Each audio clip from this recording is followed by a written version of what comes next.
For today's panel, my name is Ryan Payne, aka Retro Game Brews, and going to be your host for today's conversation. But we're talking about how to create for yourself, why authenticity matters. And so what we really are going to do is cover on this panel kind of the idea of how do I create content that is going to resonate with me, but also connect with other people. So got a few folks that we're, of course, going to be on the panel here today. What we'll do is we'll quickly introduce ourselves, and then we'll kind of jump into some questions, and then later on we'll do a little bit of a Q&A as well. Sure. So Patrick, do you want to go ahead and introduce yourself? Yeah. Hello. Hi. My name is Patrick Brickhouse. I am the host and producer and writer of Retro Blast, which is a retro gaming podcast. I've been doing that for a little over 6 years now, and we'll get into a little bit about kind of what that is. It's not just a review show or anything like that. It's a little different for those of you who don't know. But again, that's me in a nutshell. And I'm going to pass it over to Kratos. While I am Kratos today, in most everyday scenarios, my name is TheGamersician. That is gamer plus musician. I am a rapper, producer turned producer, YouTuber. I've been on YouTube now it'll be about 4.5 years. I do a lot of music reactions, a lot of retro-inspired coverage. And yeah, I'm just excited to be here and talk to you guys about what it means to me to be authentic in a very crowded, creative space. So, yes. And my name is Ryan. I am part of the Gamers Week podcast. So it's a weekly show in which we cover kind of the gaming news. So we say the weirdest and wildest news show or topics in which we want to cover for the week. And then, of course, we do some additional things like a Gaming History 101 piece. And, we've been doing it for about 4 years now. So we got just celebrated over 200 episodes of the show. And it's something that, thank you. Yeah. Congrats. It's something that we've been passionate. Oh, okay. I'm going to get a round of applause as well. Woo! It's something that we've been doing for a while, and this idea of trying to not only become familiarized with this idea of what the gaming news space looks like and what modern gaming can be, but also understanding that we all come from a certain age in which we've had a connection to gaming for a long time. So from that perspective as well, and we'd like to bust each other's chops as much as we can. Yeah. So as we look into today's panel, one of the things I do want to kind of preface this is that we are not experts. We're not claiming that everything that we're doing here today is going to be, expert advice and that you should do exactly what we're doing. A lot of what we've been doing, of course, has been trial and error. Yeah, totally. A lot of failure, and we recognize that we can empathize with anything that if you guys are interested in content creation, you've been through yourself. In any form. Right. Yep. Correct. So I really kind of wanted to kick things off at least with some questions. So the first question I think that we could kind of answer for the three of us is, first of all, when you started to get into content creation, what were you making and who were you making it for? Yeah. And I'm going to start off here with the Gamersician. Why don't you go ahead and kind of lead us off? Oh my goodness. I've been a creative, if you want to call it. I hate that term, but I would say that I've been creating things for 20-something years at this point. I was, like I mentioned previously, in a past life, I was a rapper and a producer. I had a record label we've released probably a dozen or so albums. And somewhere around 2016, I released my last full-length album.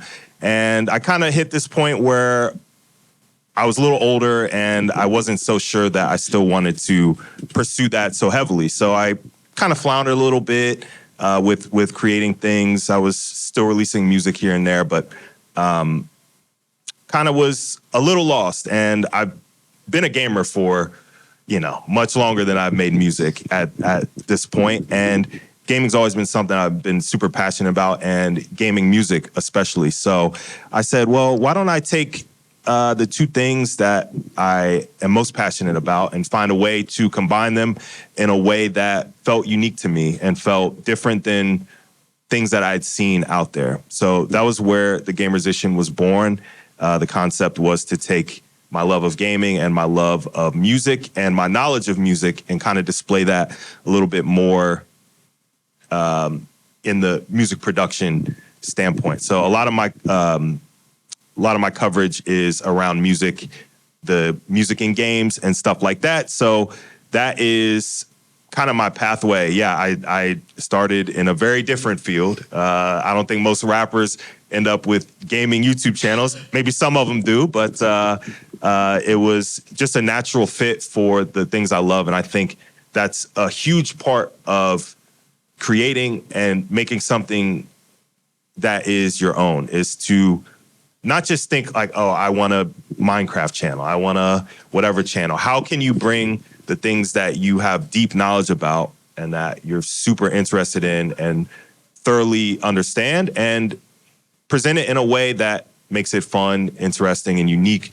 to an audience that is different, is about what you do. And that's kind of what I've done for the past 4+ years. And it's finally starting to pay off. I'm having some success very recently that is, you know, hard-earned, I would say. Yeah, don't let him downplay it. He's had some really good success lately. And, you know, but I do these things for me, and I started from a place of just joy and passion for these two things that I tried to bring together. So, yeah. Fantastic. Pat, what about you? Where did you start and who were you creating for?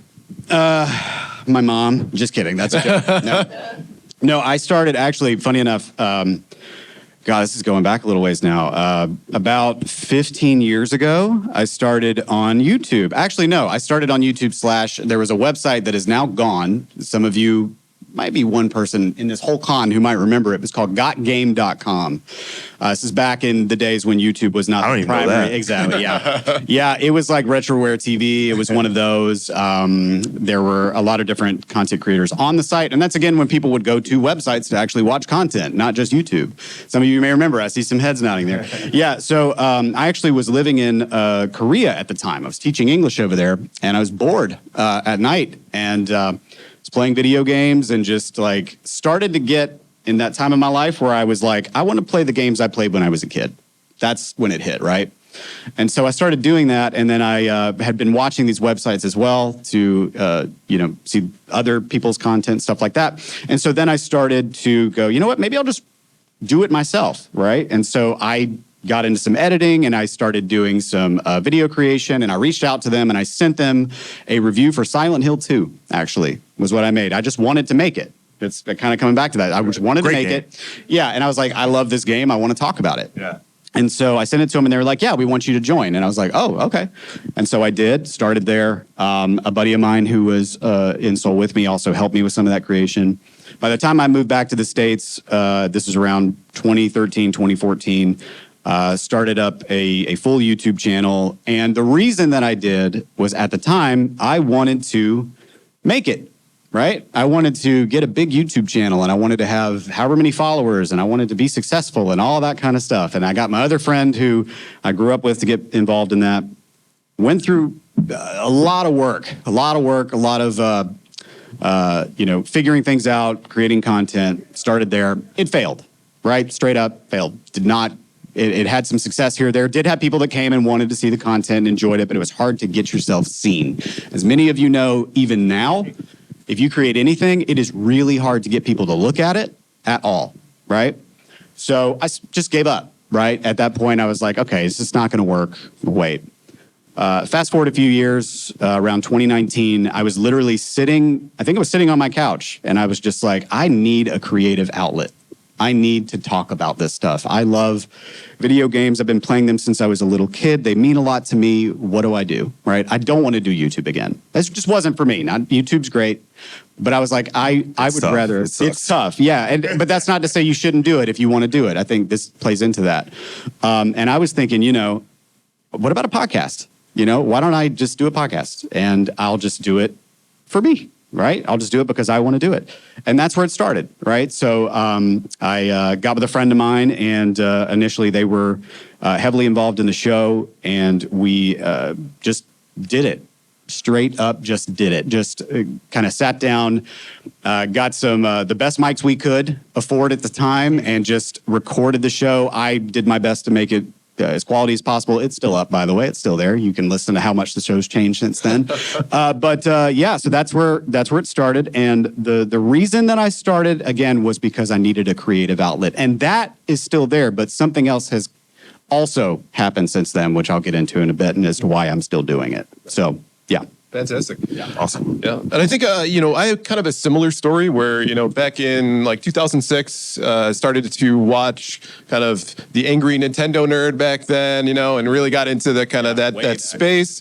And then right around 2010, 2011 is when I started to like meeting normal people who were into that. Like, have you heard of this guy, AVGN? I was like, okay, yeah, right, clearly.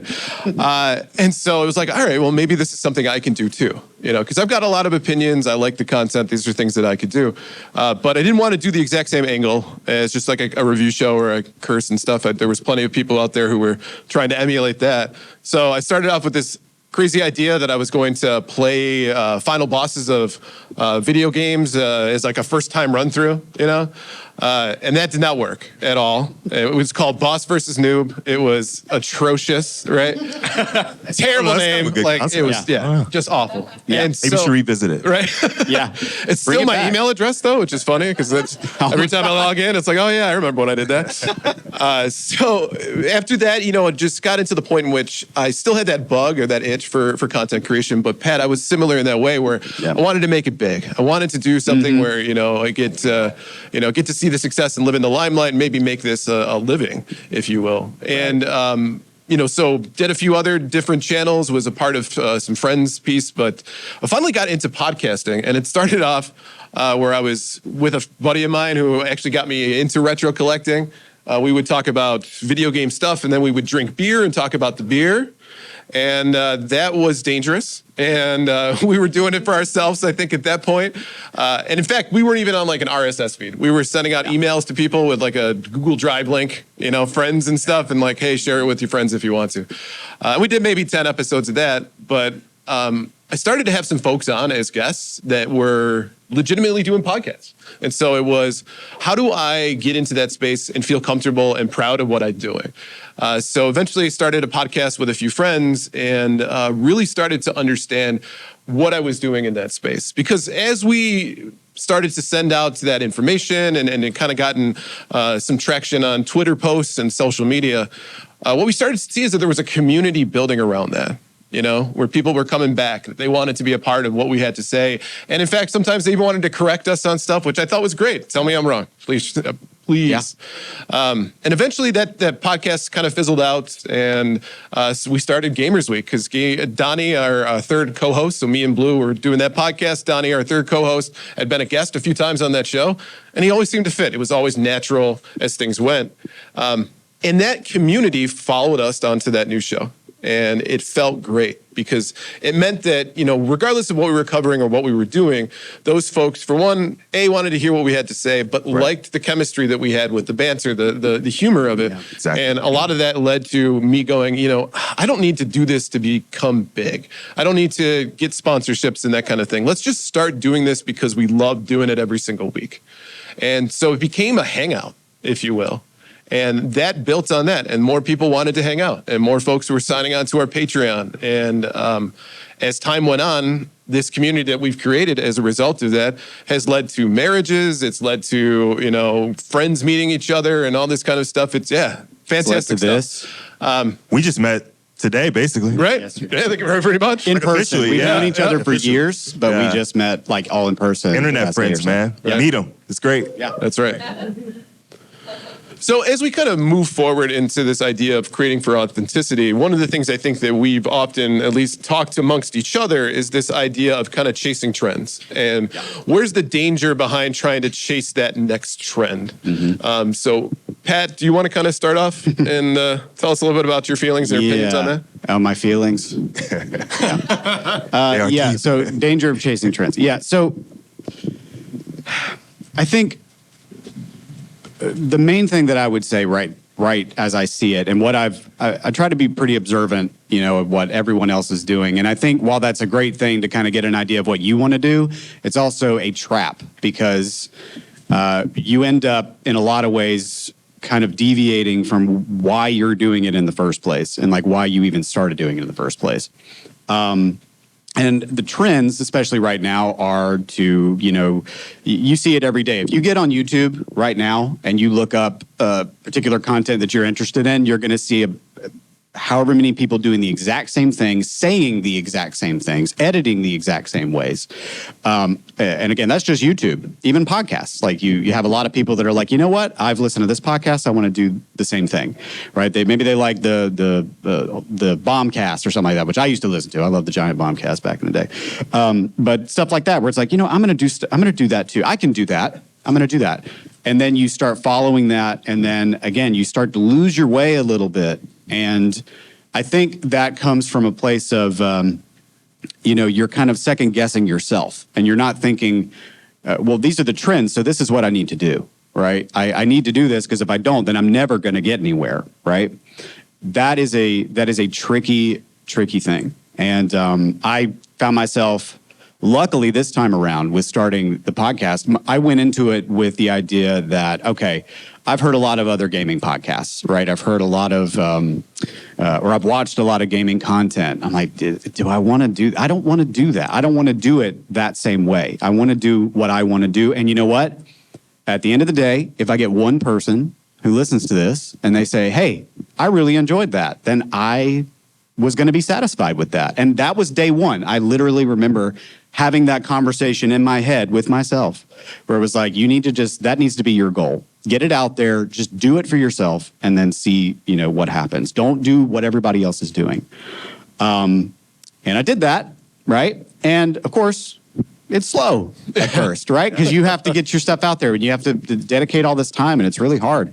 But it's easier to do that when you're doing it for yourself. Because when you're doing it for yourself, you don't care. It's like, okay, well, I'm just going to keep doing it. Why would I stop? This is fun. I like this. This is for me. I want to talk about this. I don't care what everybody else is doing, right? So, and whether or not that leads to any success or any measure of success is really irrelevant, I think. So it's, in my opinion on that, right? Following trends is great if you want to learn how to do certain things, whether that's how you do video production, whether it's how you do audio, whether it's editing, what kind of equipment you want. But I would always say that if you're not doing what you want to know, what you want to see or hear, you are going to burn out. You're not going to want to do it anymore, right? So I think that's the number one danger, is just you'll get to the point where you're going to just stop doing what you want to do anymore. So. Totally. Yeah. Yep. Yeah, I mean, so spot on. I know a lot of us out here are so inundated with artificial intelligence content and stuff that's like so soulless. And I think a big part of trend chasing has led to that outcome, because people see, oh, somebody's making some money, and then they start to just replicate it. And at some point it just becomes just an echo, right? Like you're just seeing the same thing, and it's like playing telephone, because the further and further it gets away from the original source, it's like you lose all of the spirit and like all the passion that was there, and it just becomes a husk. Now, how many musicians are in the house? I see at least one, right there. and I love it. know a few guys that make some music in here. And now, to Pat's point about using things as inspiration, I think there's no problem with tracing to kind of start to understand what you want to be, like who you want your how you want your creative voice to come across and all that.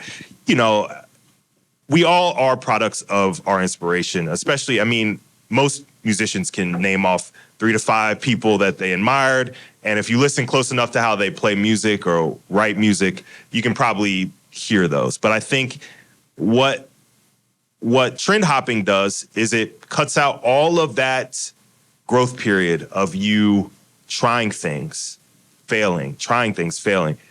Great creators didn't just show up one day and were good at the thing they do. They failed, and you see the success, and you think, oh yeah, some people just got it, right? Like some people just got it, but you don't know that they have 100 songs that they started, and they're living in a hard drive somewhere, and you'll never hear them for those 10 songs. And I think about content creation in the same way.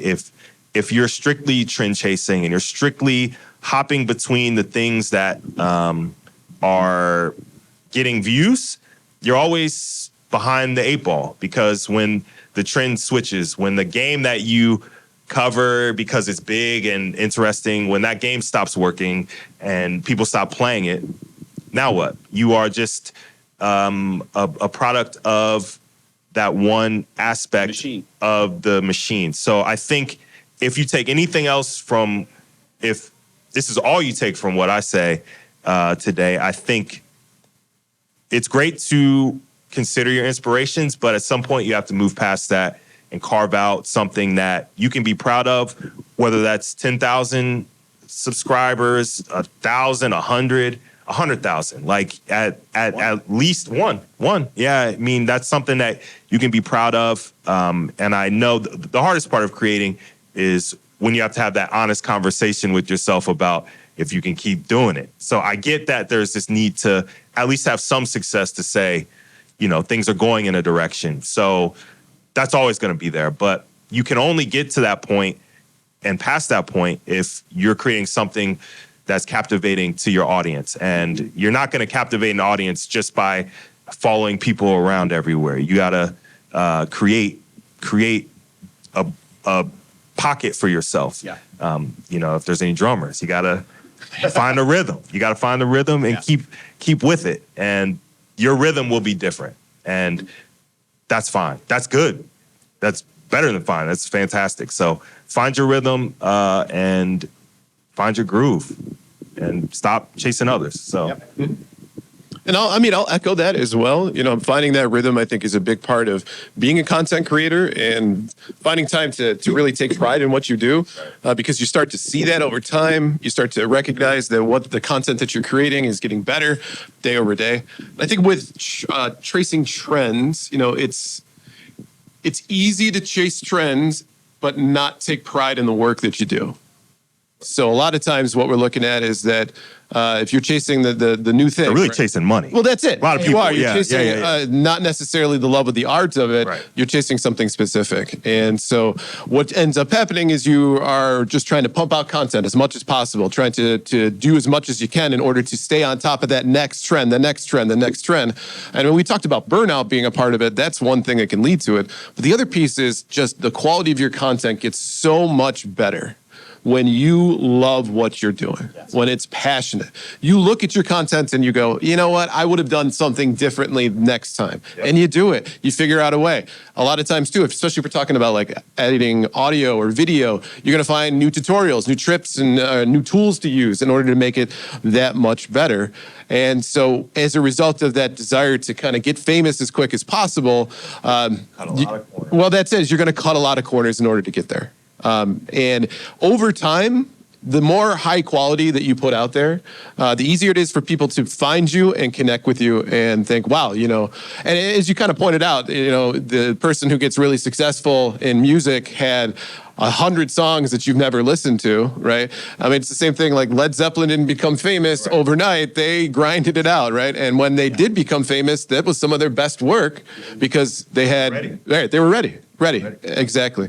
And I mean, we've been doing this for so long, I think, too. What I think we find is that there are plenty of people who are overnight successes, and then, a year later, it's like, where are they? And so what I think, we all experience burnout. We had a point in our show where we took a 2-month hiatus, which tanked all the numbers that we had, and it really hurt our momentum. But because we loved what we did, going back to it was just naturally going to happen. Right. Rather than just say, you know what, I'm done, I'm going to move on to something different. Yeah. We had people, of course, going, hey, when's the next show? When's the next show going to come up? So, that's certainly motivation. But we would have never gotten back to this if this wasn't something that was fun to us and that we're passionate about and we just enjoy doing on a weekly basis. So, again, finding that authenticity in what you do can help you continue to navigate the storms. Because again, it's not easy out there to create as far as content are concerned. But to your point, those little successes that we see, right? So that one person that subscribed to your channel when you first started that wasn't your mom, you're like, yes, somebody's out there, sub to my channel. It's those kinds of small little wins that get you to the next level, And we'll talk about this a little bit later, but there's so many stories that people have come to us and said, hey, this content has had an effect on me in some way. And like I said, we'll get into that, but that's the kind of stuff that, you end up losing out on when you're chasing trends. And I just want to add one thing. Sure. I think we as content creators need to be the change that we want to see in the world too. Look at YouTube and you type in your favorite game or your favorite whatever, and the first 100 hits are negative usually. It's like, I pride myself, big thing is like, I don't like to chase negative trends, especially. I don't want to be like, this game is, failing, and here's why. I mean, there's a million of those videos, and they get a bunch of views, and all these comments are negative or positive. They're like, yeah, I hate that game. And it's like, it's very baity, like it baits people into it. And yeah, you can do that, I guess, like you can join the parade, but then I just think you're adding to the problem that a lot of content is just in the spiral of negativity. And we all know gaming right now is in a little bit of a rough spot. So I think we owe it to ourselves to highlight the good parts and the things that we actually enjoy, instead of harping on the many woes, RAM-related woes. Yeah, I would say we all do pretty positive content, and we'll talk about that a little bit. But like, Sure. we all try to just who we are. Like we don't. I remember that. I mean, I thought Angry Video Game Nerd was hilarious, like back in the day. Nothing against him now, but like, I'm past that. Yeah. I'm at a time where I don't want to do that anymore. If I don't like a game, I'm not going to play it. I'm not going to, I want to talk about, I want to talk about why I love it. Right. I want to talk about why it's special. We'll get into that. But that's it. Chasing that, whether it's trend or not, you don't have to do that. You can say, okay, 1,000 people are doing it. I can be the only one that's not doing it. I don't care if I get as many views as them. I'm going to do what I want to do. Doesn't matter. And I think you're right. I mean, if we're looking at like rage bait stuff, that's pretty easy. That's a great way to get eyes on stuff. Yeah. Right. But the eyes that are coming to your content for rage bait are probably not the ones that are going to stick around. You're not going to stick around. Right. Yeah. They're not going to be the folks that come to you every single week, because let's be honest, if you're just doing rage bait stuff, that gets tiresome real quick. Yeah. And they're the first people that will bail on you. 100%. Yep. And so, chasing trends, it falls into that. But I mean, it's really easy to try to be that one that creates controversy, right? Yeah. And I mean, you can be controversial about your opinions, 100%. right? If it's your opinion, right? And the thing is, I mean, I don't like every single game that's out there. There are plenty of games that people hate that I am a huge stand for. So, I mean, Bill Lambert's Combat Basketball, classic. I think you're the only fan of it. I think you're right. Yeah. That was a result of growing up with that's the game that I got bought. Yeah. So yeah. I'm willing to pay you to take Come to the con, get a free Bill Lambert's Combat. We're just handing these out. They're like, please take it. God. We actually found these in the desert right next to copies of E.T. We dug them up. Yeah. So as we kind of move into this idea of, creating for yourself and kind of avoiding some of the traps, like how did you guys find your creative voice? Like how were you able to bring that to the table, and where did you realize and say, hey, this is it. This is what I want to do? Yeah, I mean, if I start, for me, finding my creative voice, like I had mentioned previously, as a rapper and a producer, I've been on stages, I performed. So I thought, how hard is staring at a camera, and talking to people about video games? And I see that red dot pop up, and you're just like, hi, I'm the gamer. Yeah. So I think a big part of being a content creator are those reps, like the iteration. I look at my videos even a year and a half ago. I'm like, people watch this? And I'm sure in a year I'll look at videos and I'll think, wow, okay, people like this, I guess. I don't know.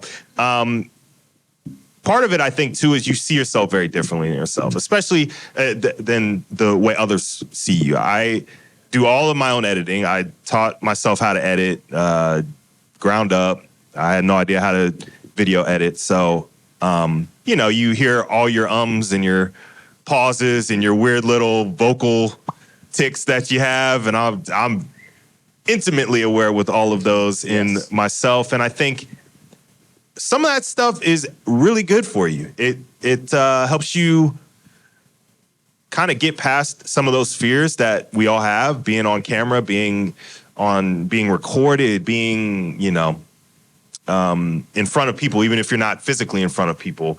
Once that camera's on, it feels like you are.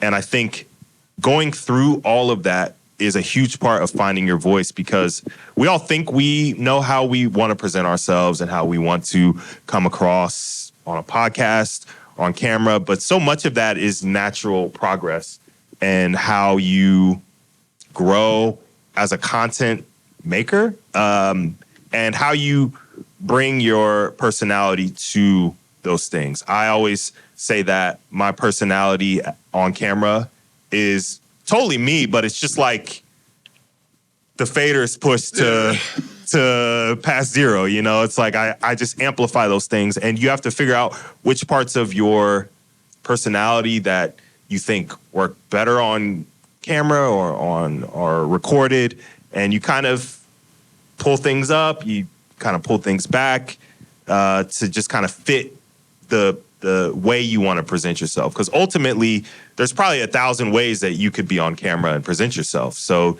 you have to make those decisions actively. And I think I just did that through iteration, through trial and error, through hearing how stupid I sound when I say certain words. It's like you internalize that, and you have to bring that out in a positive way. And that's, I think, the best way to find your voice, is to just be comfortable with feeling like it's not good, because you're always going to feel that way. I feel that way with old music. I feel that way with old videos. You're just always going to feel that way. But the audience, if you captivate an audience, if you grab the audience, they will not feel that way. Even if you flub a bunch of words and you screw up your audio. Well, don't screw up your audio. That's the worst thing you can do on YouTube. Yeah. Good audios, Paramount videos, whatever. But good audio, don't screw up your audio. But everything else is cool. And I think as well, one of the things that I ran into trying to find my voice is that I'm an extreme introvert, right? I'm the kind of person that put me in a room, and that is my nightmare. If there's 80 people in there, You're living it. Yeah, right. It's like right now. Yeah. Hey, how about that? So for me, for a while, it was difficult to kind of find that, because to your point, you put yourself, you hit that record button for audio, and you're like, it's the vocal version of I don't know where to put my hands, So finding that voice was difficult at first, because I just didn't know what to say and how to articulate myself in that space. And then I used inspiration from others, listening to other podcasts, trying to figure out exactly how I wanted to be there, because I had opinions. They were up in here. I just couldn't get them to kind of come out through my mouth. It's funny, because you have such a great speaking voice. Which, I appreciate that. And I hate compliments. So, whoops. I just met this guys. I just met these guys. Sorry. But yeah, I mean, and so getting over some of that in order to really allow yourself to reach your passions, I think is what's fun. Finding that space and saying, I can do this. I can get there if I just am willing to push myself to the next level. And finding that voice takes time. You won't necessarily know you found it until somebody comes to your channel or whatever and says, man, I really like that opinion. I really like what you had to say about that. And you're just like, oh, well, I finally have found somebody who agrees with me. Let's continue to do this because it's what I like. Finally. Yeah. So I guess what I'll say on that, how I found that voice is interesting to me thinking about it now. But like I said, I started the podcast in 2019, and the goal from the beginning was just do it, right? And if you go back now and you listen to the show for the first year or two, like I said, you can hear the growing pains. I learned a lot in that time.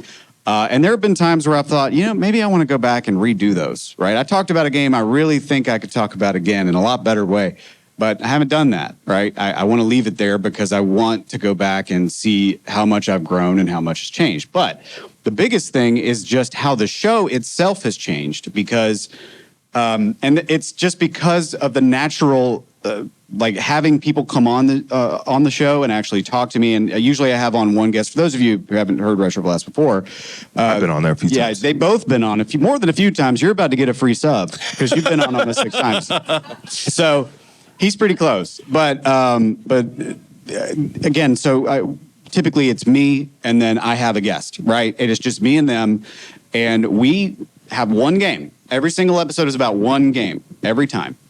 And we talk about that game for a while. That's awesome. But the thing is, and what I found, like I was initially nervous because I was like, okay, I need to talk about the music and I need to talk about this and I need to talk about what's not great about it and I need to talk about that. That structure is pretty much gone. It's been gone for many years now because of the conversations I was having, like with Paul and with Ryan and with however many guests I've had on at this point. Because those conversations started to naturally go in the direction of, man, I really miss being a kid. I really miss playing this game when I was young. This is why this game matters to me. I remember having a hard time at school and coming home, and this Super Nintendo game or this PlayStation game got me through it, right? I've had, that has been an inspiration for me. And has only gotten stronger because I've had, now that I've, gotten to this point where I've got actual people who, they're there for every episode. I get comments now where I've got patrons now. All these people who are like, I can't wait to hear the next one. I want to, and they'll write messages to me and they'll send me something like, I love this. It's making me feel like I'm a kid again. And when I hear stuff like that, I'm thinking that's ultimately what I want to do. If you listen to the show, it is basically myself and that guest talking about, we start every segment after the intro, talk about what the game is, when it came out, our memories. When did we first play it? What did it feel like? And we talk about that. Where were we? What did that CRT look like that you played on? Did it have wood paneling?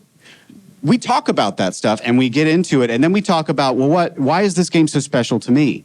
Why does it matter to me so much? And a lot of really interesting stories come out of that, right? And we get into those. And when you put that out there, the people now that are starting to listen to the show and they're there every single time and come to me and say like, hey, I just want you to know, listening to this episode, I was driving somewhere, I wasn't having a good day, and I listened to this, and it just made me feel a sense of peace listening to this. And that pushed me to go, I know I can do this. This is what I'm good at. I'm good at reminiscing. I'm good at nostalgia. I'm good at talking to people about what they love and why. And I want to get that out of them. I want those memories. Give them to me, right? I want to put them out there and I want other people to latch onto those. So that's what the show is about. It started as just, let's talk about this game and why it's so great. And we still do that. But now it's about, why does it mean so much to me, right? In addition to that, I've been... when I was young, I wanted to be a writer, right? I wanted to write. I've always loved writing. And I took a chance and did a couple episodes where I wrote the entire episode and did almost like an audiobook, right? Like 20, 30 minutes. They're fantastic too. Thank you. I appreciate that. But that was scary for me because that was about personal things that I'd been through as a kid, talking about going through everything that I had experienced, putting those out there. And I was like, I don't know if I want to do this. Like, this is scary. This is me. This is me exposed. Because I'm like you. I'm introverted, right? My voice comes out on a podcast because I'm not on video like this guy. It's just my voice. But the first time I did it, the first episode I released like that was called The Arcade at the Beach. And it was literally about this old crusty arcade. Yeah, go listen to it. At a beach that is it's gone. The building's gone. It's gone. It's been gone forever. And about an experience I had going there, describing that, talking about why it meant so much, where I was in my life, those kinds of things.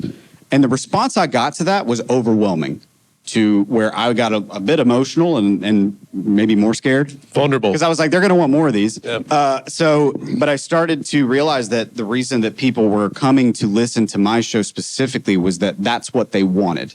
They didn't want me to talk about a game going like, yeah, well, tell me. Occasionally you'll get comments on Spotify that are like, well, I saw this retro gaming podcast, and this guy's talking about why it's good. Like, his game sucks. And I'm like, that's not why I'm here.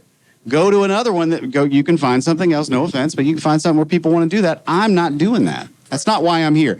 I'm here to make you feel something. If that's not what you're looking for, then, there are plenty other that you can look for. And that's not shade at anybody, but that's not what I'm going to do. And I'm not going to bend to that. And that you do run the risk every time you see a comment like that where you go, oh, maybe I should just stop. Maybe I should The do rough something comments different. sit They're with hard. you way more than 100 good ones. Yeah. Yeah. And that's the hardest part of creating. Yeah, it is. It's hard. It's hard to, and you got to take that on the chin sometimes. But to be fair, if you are authentic and you are going in and saying like, this is what I want to do, the people that are sticking around and that keep coming back are the ones that are there for that. And they're going to be like, where is that? I want more of it. And when you run behind, I can't tell how many times, like I've had life events happen where I have to delay the show. And someone comes to me and they say, hey, take as long as you need. I'm excited for that episode. That means the world to me. Because I don't have a fixed schedule. It takes a long time to make these episodes, right?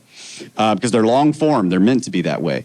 So again, that was the motivation. That's how I really found my voice. And I would say that that's what's driving me even now. Because everybody that's there is there for what I'm making now. Not just because they're looking for gaming content. They want to know, what are they going to talk about next? I can't wait to listen to that. And that's the driving force. Excellent. So we got about 5 minutes left. So what I'd like to do is just do some quick fire questions, right? Oh, yeah. Let's go. Like the fire sale of questions here, right? So the first thing we're going to talk about is what topic do you love making that you were surprised connected with people? Oh, man. So my very first video that took off was about Kingdom Hearts. I should have realized it, but at the time I didn't realize it. How passionate the Kingdom Hearts community is. They embraced me. I have to say, it was a really cool experience. I'd only been on YouTube for a year. I have never had a YouTube channel before. It got about, 25,000 views in about a week and about 700 subscribers. I was like, oh, is this what it's going to be like? And that is not what it's going to be like. But it was great to get that was the type of push that I kind of needed at that point. And I didn't expect that. But any Kingdom Hearts fans out there, you love your series. So hopefully 4 is good. We'll see.